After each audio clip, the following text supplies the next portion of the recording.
السلام علیکم رحمۃ اللہ وبرکاتہ. وعلیکم السلام آپ سے ایک سوال ہے کہ میں ابھی ریسنٹلی ایک ویڈیو دیکھ رہی تھی. اس میں دیوبند کے ایک مولوی ہیں, وہ بیان کر رہے تھے تقریباً 1981 کا واقعہ. وہ بیان کر رہے ہیں کہ مسجد نبوی کی جب توسیع کی گئی تو اس احاطے میں حضرت عبداللہ کی قبر تھی. حضرت عبداللہ نبی پاک صلی اللہ علیہ وسلم کے جو والد ہیں ان کی قبر تھی, اور یہ قبر کھود کر ان کی میت کو جنت البقیع میں منتقل کیا گیا. کیا یہ حقیقت ہے؟ ایسا کچھ کیا یہ حقیقت ہے؟ یہی سوال مجھے جدہ سے بھی آیا ہے. یہ سوال تو آپ نے سنا ہے لاہور سے. اب میں آپ کو لے کر چلتا ہوں جدہ. میں سلمان کہہ رہا ہوں جدہ سے. سلمان بھائی مجھے یہ سوال کرنا تھا. میں نے یہ یوٹیوب پہ آپ کو لنک بھی بھیجا ہے. جی, یہ میں نے یوٹیوب پہ مفتی عبدالواحد قریشی کی میں نے ویڈیو دیکھی ہے. وہ یہ قصہ بتا رہے ہیں کہ ملک فہد کے زمانے میں جی, نبی کریم صلی اللہ علیہ وسلم کے والد صاحب کی قبر کو منتقل کیا گیا تھا. قبر کو منتقل کیا گیا تھا, یہ واقعہ ذکر کیا جا رہا ہے. اب وہ واقعہ کیا ہے میں آپ کی خدمت میں اختصار سے اسے پیش کرنے کی کوشش کروں گا, اس امید پر کہ آپ بھی ایک لمحے کے لیے سن لیں. آپ میں سے کتنے دوست مسجد نبوی گئے ہوئے ہیں؟ ذرا ہاتھ کھڑا کریں جو گئے ہوئے ہیں. جزاک اللہ. اب میں جملہ کہہ رہا ہوں, آپ سمجھیں گے, جو نہ سمجھے انہیں بتانا. بالکل. جب بندہ باب بلال پہ پہنچتے ہیں, باب بلال تو آپ نے دیکھا ہوگا گیٹ نمبر 40, گیٹ نمبر 40 سے جو باب جبرائیل کے ساتھ جو مسجد نبوی کی نئی توسیع سے باب بلال کہتے ہیں. جی, باب بلال پہ آپ آئے نا, باب بلال سے 4 ستون کراس کرے 5ویں سے لے کر 7ویں ستون تک یہ وہ جگہ ہے جو حضرت مولانا حسین احمد مدنی رحمت اللہ علیہ کا گھر تھا, پھر حضرت شیخ زکریا کو ملا, آج انہی کا گھر مسجد نبوی کا حصہ بن چکا. ٹھیک ہے, چلیے. یہ حضرت مدنی رحمت اللہ یہ بیان کیا جا رہا ہے کہ توبہ, مجھے اس کو بند کرنا پڑے گا.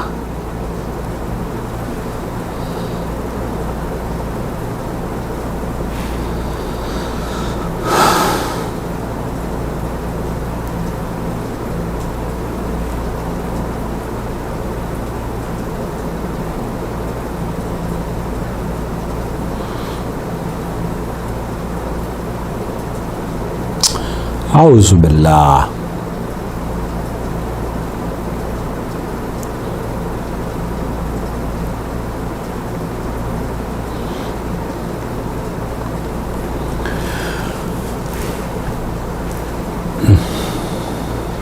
آپ میں سے کتنے دوست مسجد نبوی گئے ہوئے ہیں؟ ذرا ہاتھ کھڑا کریں جو گئے ہوئے ہیں.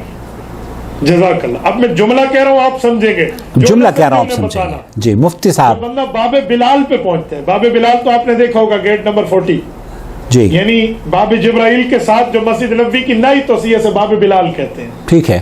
باب بلال پہ آپ آئے نا, باب بلال سے 4 ستون کراس کرے 5ویں سے لے کر 7ویں ستون تک جو مسجد نبوی ہے, یہ وہ جگہ ہے جو حضرت مولانا حسین احمد مدنی رحمت اللہ علیہ کا گھر تھا, پھر حضرت شیخ زکریا کو ملا, آج انہی کا گھر مسجد نبوی کا حصہ بن چکا. یہ حضرت مدنی رحمت اللہ علیہ جہاں درس دیتے تھے, جی, جہاں رہائش فرماتے تھے, اور ادھر حضرت شیخ زکریا رحمت اللہ علیہ رہتے تھے. اوکے. اور اللہ نے علماء دیوبند سے کیا خدمت سر انجام دیا یار. جی, ایک بات مزید کہتا ہوں, سن لیجئے. جب مسجد نبوی کی توسیع ہو رہی تھی اس وقت شاہ فہد یہ مدینہ طیبہ کے گورنر تھے. جی, اس وقت یہ خادم الحرمین نہیں تھے. تو یہاں رک جائیے. آپ کو یہ جان کر حیرت ہوگی کہ مدینہ منورہ کے گورنر شاہ فہد رحمۃ اللہ علیہ, فہد ابن عبدالعزیز, وہ کبھی رہے ہی نہیں ہیں. گورنر مدینہ منورہ کے کنگ فہد کبھی رہے ہی نہیں ہیں. یہ پہلا جھوٹ. بہرحال غلط بیانی سے لوگ کام لیتے ہیں. اللہ رب العالمین انہیں, میں سمجھتا ہوں کہ روانی میں کہہ گئے ہیں, اس کو سنجیدہ نہ لیا جائے. اب آپ آگے سماعت فرمائیے. مسجد نبوی کی توسیع کے وقت توجہ رکھنا, جو گئے ہیں وہ سمجھیں گے.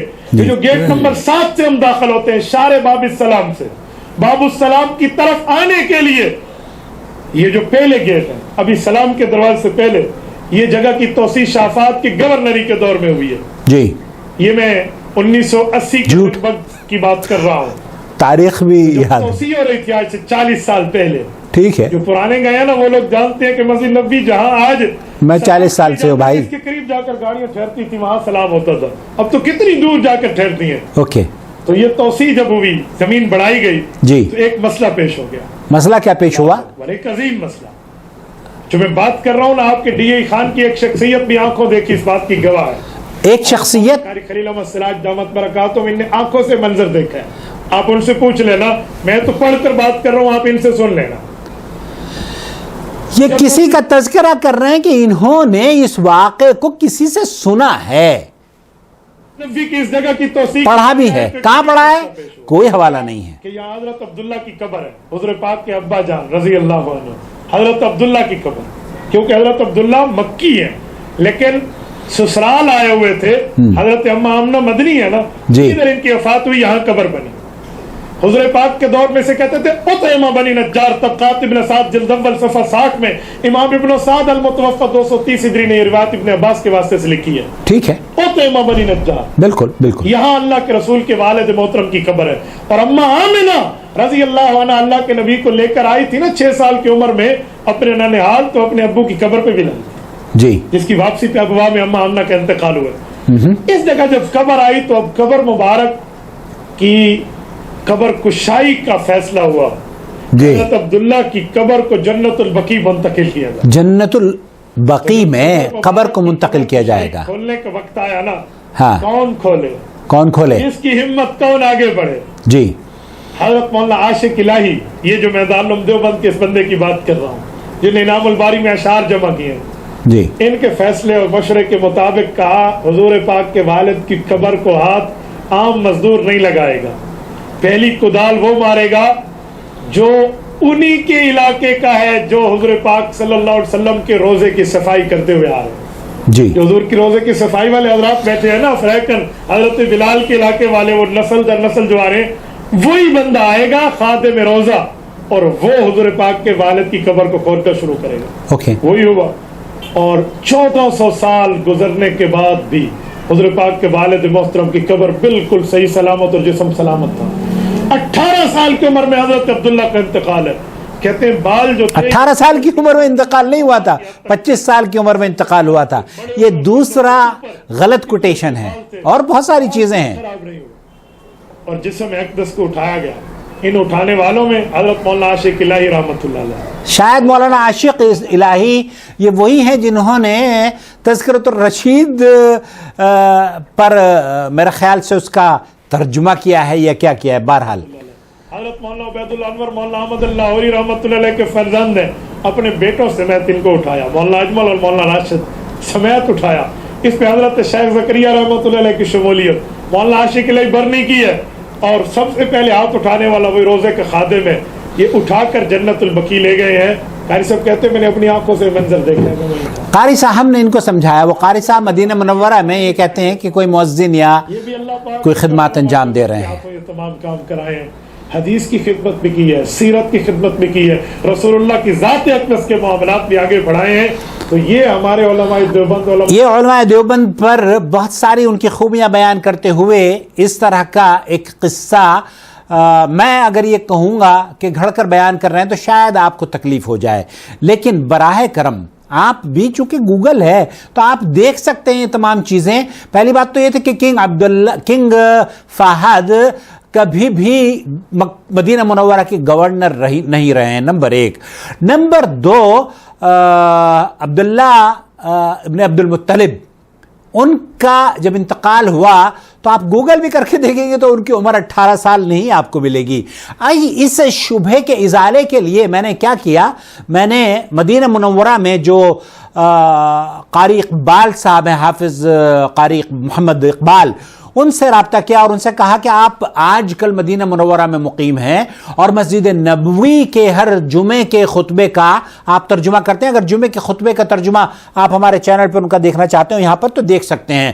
تو حافظ محمد اقبال حفظہ اللہ نے اس سلسلے میں کیا رہنمائی فرمائی ہے وہ آپ کی خدمت میں پیش کرتا ہوں. السلام علیکم ورحمۃ اللہ وبرکاتہ. وبرکاتہ۔ وعلیکم السلام ورحمۃ اللہ وبرکاتہ۔ کرام سامعین کرام، گزشتہ کئی دنوں سے ایک ویڈیو وائرل ہوئی ہے جس میں ایک مولانا نبی مکرم صلی اللہ علیہ وآلہ وسلم کے والد عبداللہ بن عبد المطلب کی قبر کے بارے میں نشاندہی کرتے ہوئے کہتے ہیں کہ ان کی قبر جو مسجد نبی کا توسیع شدہ صحن ہے اس کے اندر تھی، اور گورنمنٹ سعودی عرب نے اس کو وہاں سے جو ہے منتقل کیا، اور وہاں جو ہے مسجد اب نبی کب منتقل کیا؟ اب میں 1981 سے یہاں پر مقیم ہوں، 81 جنوری سے۔ آپ یقین کیجئے تاریخ میں نے جب ملک خالد رحمۃ اللہ علیہ کا انتقال ہوا تو میں اس وقت دمام ٹی وی میں کام کیا کرتا تھا، اور اخبارات میں اس وقت سے لے کر اب تک اللہ کا شکر ہے بہت سے اخبارات، تو قدیم اخبارات میرے پاس آج بھی موجود ہیں، مسلمون کی کاپیز آج بھی میرے پاس کئی موجود ہیں، لیکن کسی بھی اخبار نے سعودی عرب میں یہ واقعہ نہیں نقل کیا کہ توسیع میں اس طرح کا کام بھی ہوا ہے کہ قبر کو کھولا گیا ہے اور منتقل کیا گیا ہے۔ بہرحال اسی کے وقت جو ہے اس کو بقیع میں دفن کیا گیا ہے، اور پھر اس کے سلسلے میں مزید جو کچھ ایسی باتیں کہیں جس کی ہم نے جب تحقیق کی ہے تو اس کا نام نشان تک نہیں ملا۔ ان میں سے ایک تو یہ ہے کہ یہ کہنا کہ رسول اللہ صلی اللہ علیہ وسلم کی قبر مسجد نبی کے اس حصے میں تھی، اور رسول اللہ صلی اللہ علیہ وآلہ وسلم کے ننہال جو بنو نجار قبیلہ کے یا دارالنابغہ کا ذکر کیا گیا ہے۔ تو اس سلسلے میں جب میں نے ان سے پوچھا مسجد نبی کے جو ذمہ داران ہیں، یہ پچھلے جمعے کی بات ہے جب میں خطبہ جمعے کا ترجمہ کر کے اپنے اسٹوڈیو میں فارغ ہوا، کیونکہ وہاں اتفاق سے ہمارے جو بڑے ذمہ داران ہیں جو ریاست کے اندر کام کر رہے ہیں اور مسجد نبی کے متعلقین ہیں اور اس تاریخ سے اچھی طرح آگاہ اور واقف ہے، اور آباء و اجداد سے وہ نسل در نسل مدینہ کی تاریخ سے اور جغرافی حدود سے واقف ہیں۔ تو میں نے ان سے پوچھا تو انہوں نے کہا دیکھو، سب سے پہلے تو اللہ نے انسان کو عقل اور شعور عطا فرمایا ہے، اس کے بعد دلائل کی بات ہے۔ انہوں نے کہا کہ دلائل تو ہر ایک آدمی کو ڈھونڈنے پڑیں گے، چیک کرنے پڑیں گے، لیکن ہم اس انداز سے آپ کو بتاتے ہیں کہ اگر رسول اللہ صلی اللہ علیہ وسلم کے والد کی قبر ہوتی تو جب رسول اللہ صلی اللہ علیہ وآلہ وسلم ہجرت کر کے مدینہ طیبہ تشریف لائے ہیں تو آپ کو بذریعہ خواب مدینہ کی سرزمین کا جو ہے وہ نشاندہی کروائی گئی۔ پھر آپ صلی اللہ علیہ وآلہ وسلم جو ہیں وہ ایک باقاعدہ ساتھ راستہ دکھانے والے عبداللہ بن اریقط جن کو کرایہ دیتے ہیں اور اجرت دے کر ان کی سواری کا بندوبست کر کے گائیڈ باقاعدہ، پھر مدینہ آنے کے بعد اگر ان کے ننہال کا وہاں گھر ہوتا جہاں یہ کہہ رہے ہیں کہ آمنہ جو آپ کی والدہ ہیں ان کے آباء و اجداد تھے وہاں، تو رسول اللہ صلی اللہ علیہ وسلم سیدھے اپنے ماموں کے پاس آتے، اپنے ننہال کے پاس آتے، ان کو پتہ ہوتا کہ ہمارے رشتہ داروں کا یہاں گھر ہے، اور بالکل مسجد نبی کے پڑوس میں ذکر کر رہے ہیں جہاں آپ صلی اللہ علیہ وآلہ وسلم نے آ کر جب آپ کی اونٹنی کے مہار کو عبداللہ بن ابی بن سلول نے پکڑا تھا کہ میں اپنے گھر میں آپ کی ضیافت کروں گا، مدینہ میں سب سے افضل میرا گھر ہے، ان کے لائق اور شہنشان، تو آپ نے فرمایا تھا دعہا انہا مأمورہ، میری اونٹنی کو اللہ اکبر، دعہا انہا مأمورہ۔ پھر آپ صلی اللہ علیہ وآلہ وسلم نے جس جگہ اونٹنی بیٹھی اس جگہ کا سودا کیا ہے اور باقاعدہ اس کو پرچیز کیا ہے، اس کی قیمت ادا کی ہے، وہیں اپنی مسجد کو تعمیر فرمایا اور اپنا گھر بنا، امہات المومنین کے حجرات بنے ہیں۔ آپ ویٹ کرتے رہے ہیں، عارضی طور پر ابو ایوب انصاری رضی اللہ تعالی عنہ کے گھر میں آپ نے قیام فرمایا ہے۔ کسی روایت کے اندر نہ تو تاریخی حوالے سے نہ ہی نسل در نسل کہتے کہ ہمارے عزیز و اقارب جو مدینہ کے رہنے والے ہمیں آج تک کسی نے نہیں بتایا کہ رسول اللہ صلی اللہ علیہ وآلہ وسلم جب ہجرت کر کے تشریف لائے تو انہوں نے اپنے عزیز و اقارب کے گھر میں رہائش کی ہو۔ دوسری بات یہ ہے کہ جب رسول اللہ صلی اللہ علیہ وآلہ وسلم ایک سفر پر تھے تو آپ نے اپنی والدہ کی قبر جو ہے وہ دیکھی اور اس کی زیارت کی، اور آپ غمزدہ ہوئے، روئے، اتنا روئے کہ جو صحابہ تھے وہ بھی متاثر ہوئے اور ان کو بھی رونا آیا ہے۔ ہے. اگر رسول اللہ صلی اللہ علیہ وآلہ وسلم کے والد کی قبر ہوتی تو اللہ کے محبوب ہجرت کے بعد 10 سال تک مدینہ طیبہ میں رہے ہیں. اللہ اکبر. آپ اپنے والد کی قبر کے بارے میں کچھ فرماتے یا وہاں حاضر ہوتے یا اس کی زیارت کرتے, کیونکہ اسلام میں 2 چیزیں ہیں. ایک تو ہے کہ ان کے لیے دعا کرنا قبر والوں کے لیے, اگرچہ قبر والے جو مسلمان نہ ہوں, جو اسلام سے پہلے فوت ہو گئے ہوں, ان کے لیے اللہ تعالیٰ کے نبی کو پابند کیا تھا کہ ان کے لیے آپ دعا نہیں کر سکتے جو کفر پر مرتے ہیں, اسلام سے پہلے شرک پر مرتے ہیں. لیکن قبروں کی زیارت جو ہے, چونکہ اس کا مقصد 2 مقصد ہیں. اگر ایک مقصد فوت بھی ہو جائے جو دعا والا ہے تو دوسرا رہ جاتا ہے. آپ نے فرمایا فزورها الان فانها تذکر الاخرہ, کہ قبروں کی زیارت سے انسان کو اپنی موت یاد آتی ہے, فکر آخرت پیدا ہوتی ہے. رسول اللہ صلی اللہ علیہ وآلہ وسلم اس عبرت کے اعتبار سے اپنے والد کی قبر کو دیکھنے یا زیارت کے لیے جاتے ہیں. پھر اس کے بعد یعنی صحابہ کا 40 سال کا کم از کم لگ بھگ خلفاء راشدین کا دور گزرتا ہے, اور اس کے بعد 1400 سال گزر گئے اور کسی شخص نے بھی تاریخ کے بڑے بڑے علماء اللہ کے محبوب سے کہ آپ کے اہل خانہ اور آپ کے اہل بیت اور یعنی ائمہ فقہاء مجتہدین قراء, کسی شخص نے بھی اس قبر کا ذکر نہیں کیا.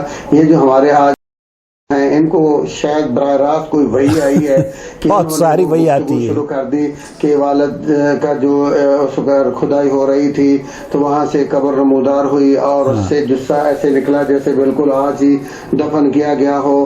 اور اسی طرح ایک عربی آدمی کو بھی جوش آتا ہے, وہ وہاں باقاعدہ ویڈیو بنائی ہے, اس جھوٹ کو منتشر کر رہے ہیں, غلط بیانی کو. اور تیسرے نے یہاں یہ ایک شخص کہہ رہا ہے کہ بالکل تازہ جثہ جس کو جو ہے وہ بقی میں نقل کیا گیا, دوسرے نے کہا کہ ہڈیاں منتقل کی گئی, تیسرے نے یہ کہا کہ ان کا کوئی اتا پتہ نہیں ہے, سعودی گورنمنٹ نے اس وقت اس قبر کا نام نشان مٹا دیا اور اس کو گم کر دیا, صفحہ ہستی سے مٹا کر ختم کر دیا ہے.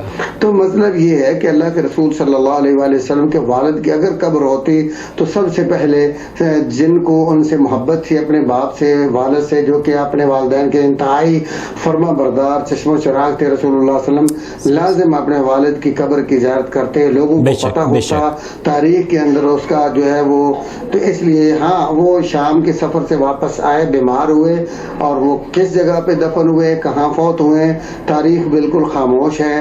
اس کے بارے میں بالکل باقاعدہ مستند روایات سے کوئی نشاندہی نہیں ہے. اور پھر دوسری بات یہ ہے کہ ان حالات کے اندر جب کہ ہمارے معاشرے کو بہت سے فتنوں سے کا سامنا ہے, گمراہیوں کا سامنا ہے, اور ہمیں ان کے اصلاح کی ضرورت ہے, بے پردگی کا ایک سیلاب ہے, اور عورتوں کے اندر بدعقیدگی پر صحیح بات جو ہے وہ وائی ہے, اس پر دھیان دینا چاہیے. شرک کا بول بالا ہے, جو ہے وہ قبر پرستی کا دورہ ہے, ہر طرف بدعات و خرافات کے اوپر جو ہے کام ہو رہا ہے. ہمیں اس کے مقابلے میں کتاب و سنت کی دعوت دینی چاہیے, نہ کہ لوگوں کو غلط جو ہے غلط بیانی کریں. وہاں اس ویڈیو کے اندر مولانا یہ بھی ایک جھوٹ بولتے ہیں کہ اللہ کے نبی کے والد کی قبر جو ہے عمر اس وقت 18 برس تھی, جبکہ دوسری تواریخ کے اندر 25 سال آئی ہے. اور ایک جھوٹ انہوں نے بولا کہ اس وقت مدینے کے گورنر ملک فہد رحمہ اللہ تھے, جبکہ ملک فہد رحمہ اللہ کبھی زندگی میں گورنر رہے نہیں, نہ تو اس مدینہ کے نہ کسی اور منطقے کے, بلکہ وہ اس وقت حاکم تھے, حکمران بادشاہ تھے جس تاریخ کا وہ ذکر کر رہے ہیں. تو مطلب یہ ہے کہ یہ ویڈیو کے اندر جو کچھ بیان کیا گیا ہے, اگرچہ اس کو مبالغہ کرنے کے لیے بیان کیا گیا ہے, تو یہ تاریخ کے خلاف ہے, حقائق کے بھی خلاف ہے, عقل و دانش کے بھی خلاف ہے, اور اس وقت جو حکمت ہے جس کی ضرورت ہے لوگوں کو اس کے بھی خلاف ہے. اللہ تعالیٰ سے دعا کہ اللہ ہم سب کو کتاب و سنت کی بالادستی کے لیے, کتاب و سنت کی نشر و اشاعت کے لیے, صحیح عقیدہ اور صحیح دین کی جو ہے وہ تبلیغ کی توفیق عطا فرمائے, اور اپنی ذاتی شہرت کے لیے, نمود و نمائش کے لیے, لوگوں کی جو ہے نا تالیف قلبی حاصل کرنے سے یا یا ان کے جو ہے ووٹ بینک کو اپنا بنانے یا مرید اکٹھے کرنے سے اللہ تعالیٰ ہمیں خوشامد سے محفوظ فرمائے. السلام علیکم ورحمۃ اللہ وبرکاتہ. وعلیکم السلام ورحمۃ اللہ وبرکاتہ. یہ تھے فضیلت الشیخ حافظ محمد اقبال راشد حفظہ اللہ. مدینہ منورہ میں آج کل اردو میں مسجد نبوی کے جو خطبات ہیں ان کا اردو میں ترجمہ کرتے ہیں، اور ہمارے دوسرے چینل پر ان کے خطبات ہر جمعے کو ہم اپلوڈ کرتے ہیں. اگر وہ چینل آپ نے سبسکرائب نہیں کیا ہے تو پلیز ضرور کر لیجئے، نور ٹی وی چینل 2، تاکہ اردو میں مدینہ اور حرمین کے خطبات بھی آپ سنتے رہیں. خلاصہ کلام یہ ہے کہ نہ تو ملک فہد رحمۃ اللہ علیہ کبھی مدینہ منورہ کے گورنر رہے ہیں، اور نہ ہی عبداللہ ابن عبد المطلب سن 18 سال کی کبھی ان کی عمر رہی ہے، اور نہ ہی اللہ آپ کا بھلا کرے وہ قبر کا جو نقشہ مفتی صاحب نے اپنی آواز میں کھینچا ہے کہ نبی کریم صلی اللہ علیہ وسلم کی قبر کو کھولا گیا اور اسے علماء دیوبند نے اپنے ہاتھوں سے نکالا. علماء دیوبند تو بہرحال بہت ساری چیزیں اپنے ہاتھوں سے نکالتے ہیں، اللہ رب العالمین ان کے ہاتھوں کو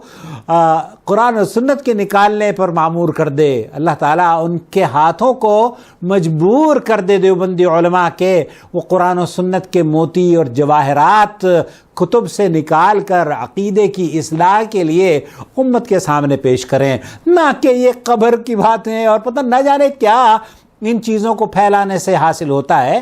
خلاصہ کلام میرے بھائی، میرے دوست، میرے عزیز، یہ ہے کہ آپ کو اگر اختلاف ہے تو ادب اور شائستگی سے آپ اپنا اختلاف بھی کر سکتے ہیں، لیکن یہ بے بنیاد باتیں اور غلو پر مشتمل اس طرح کی تقریریں کرنا میں نہیں سمجھتا کہ دین کی کوئی خدمت ہے. اللہ رب العالمین سے دعا ہے کہ اللہ تعالیٰ فضیلت شیخ حافظ محمد اقبال راشد حفظہ اللہ کو جزائے خیر عطا فرمائے، جنہوں نے ہمارے کہنے پر جو مدینہ منورہ کے مسجد نبوی کے ذمہ داران ہیں ان تک رسائی کری، اور ان سے باقاعدہ طور پر اس سلسلے میں گفتگو بھی کی ہے. اور ہم نے ایک ہمارے نور عالم سلفی صاحب بھی ہیں جو مدینہ منورہ میں مسجد نبوی کے خطبات آج کل یہی دونوں حضرات ترجمہ کرتے ہیں، تو ان دونوں کی خدمت میں میں نے یہ عرض کیا تھا کہ آپ اس کی تحقیق کریں. تو ان دونوں نے بڑی تفصیل ایک ویڈیو بھی لانچ کری ہے اس ٹاپک پر، اور الحمدللہ صرف اس لیے آپ کی خدمت میں یہ تھوڑی سی ویڈیو طویل ہو گئی ہے تاکہ آپ کی علمی پیاس بجھائی جا سکے اور آپ کی تشنگی ختم ہو سکے. اللہ تعالیٰ سے دعا ہے کہ اللہ تعالیٰ اس چینل کو قرآن و سنت سے جوڑنے کا سبب بنائے، اور اس چینل کو اللہ رب العالمین وہ توفیق بخشے جو کہ قرآن و سنت کی بالادستی کے لیے جو علماء کام کر رہے ہیں، اللہ تعالیٰ ان سے ہمیں ملا دے اور ان سے ہمیں فیضیاب، ہم زندگی میں بھی ان سے فیضیاب ہوتے رہیں اور مرنے کے بعد ان کی نصیحتوں پر عمل کر کے اپنے اجر و ثواب سے اللہ کا تقرب حاصل کر لیں. آمین یا رب العالمین. والسلام علیکم ورحمۃ اللہ وبرکاتہ. اللہ ولی الذین آمنوا یخرجهم من الظلمات إلى النور والذین كفروا أولیاؤهم الطاغوت یخرجونهم من النور إلى الظلمات أولئك